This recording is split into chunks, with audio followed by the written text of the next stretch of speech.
hand. The whole thing was gone. He had his flesh. Why don't we see that today? Because you give appointments to God. Are you listening to me? You're waiting to be light before you can invest in God. I was talking to a group of people, we were having a discussion, and I said, listen to me and listen well. I have never put anything in ministry before God, not money, not anything. And people are surprised. How is it that? I said, I can't tell you how things happen, but they happen. Are you listening to me? I can't explain it, but what? But they happen. And many of you are waiting to be impressed. You want God to impress you. You want to be so posh to the extent that you're not beginning to use the word, what ifs. You want to go so Hollywood.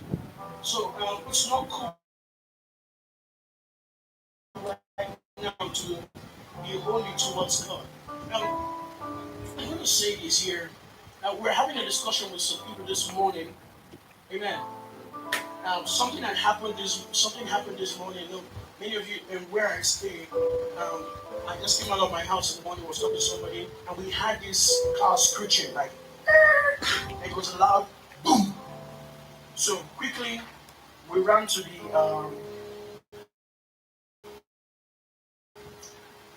junction to find out what had happened. What it had turned out that a car had lost control. We don't know how, but it's easy when a car loses control and hits something. But this one, the car was in the other lane. It lost control, somersaulted from that lane to the next place, crashed on a keke napep, and still landed on his head on the ground, like upside down, killing the driver of the keke napep instantly. One of the girls from the keke napep was rushed to the hospital. In fact, it was a miracle. It turns out civil defense were there too. How did these things happen? I don't understand. Civil defense were there too. Amen. And everybody went in. Hallelujah.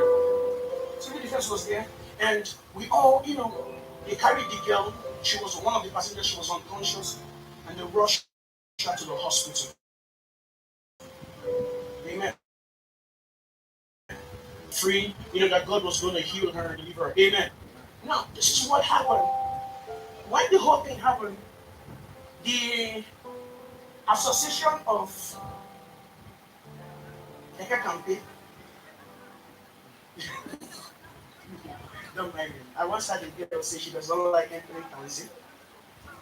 That's the only thing she likes entering is Keke Campaign. Amen. So the Association of Keke Campaign, that is the boys who drive tricycles, surrounded the man and were about to beat him to death. Because miraculously, now listen to this. I want you to listen to this. I want you to listen to this. There's a reason why I'm sharing this story. Miraculously, the man whose car somersaulted, today is his birthday. The car somersaulted, killing a keke napep, knocking a girl unconscious. Are you listening to me? Landed. In other words, the way the car landed, even if you were Superman, they'll rush you to hospital. Are you listening to me? The man came out with just a single bruise.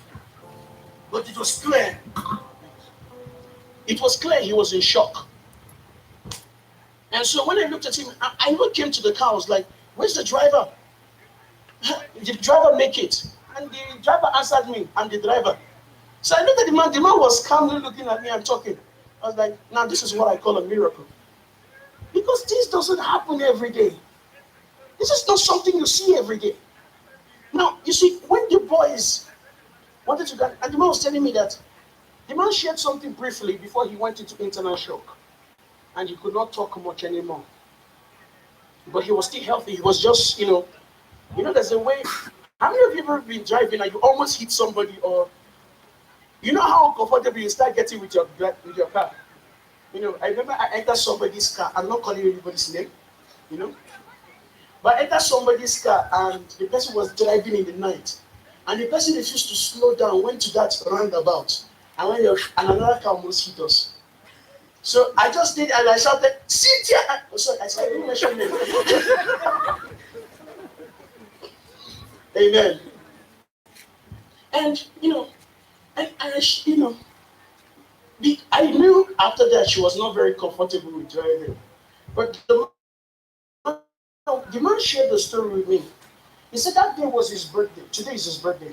He got up in the morning and he heard the Lord tell him, take communion. Did you hear what I just said? So before he left for church, he took communion. Let me tell you something. I surely tell you, if that man had not listened to God, probably would have been pulling his body out of that car. That's the problem. You guys think you're too grown up. You see people all around always like, when I see people who are arrogant, right? I used to mean, like I always say, unnecessary rudeness is a weak person's imitation of strength. So when people are arrogant for no reason, I know you are hiding something inside. One insecurity. Abraham, I want your son, kill him. The Bible says early the next morning, Abraham was out with his boy. It's not true. Now, and yet we can have, if I ask some of you, and some of you here, and the Lord has been dealing with me with this issue for the past 5 years. I don't know. You see, some of you are already laughing, you're guilty already. Should I give you the phone? Maybe you want to tell us. And you see, God will never advance you. Amen. From your last level of disobedience. Where you have disobeyed and acted in rebellion, you can't grow better than that. Hallelujah. And when we came back, we were discussing something with someone, and I said to them, we're talking about, it is said that, they said Kanye West has come out that he's born again. Right? I said that is how we wake up one morning and hear that Nicki Minaj is born again.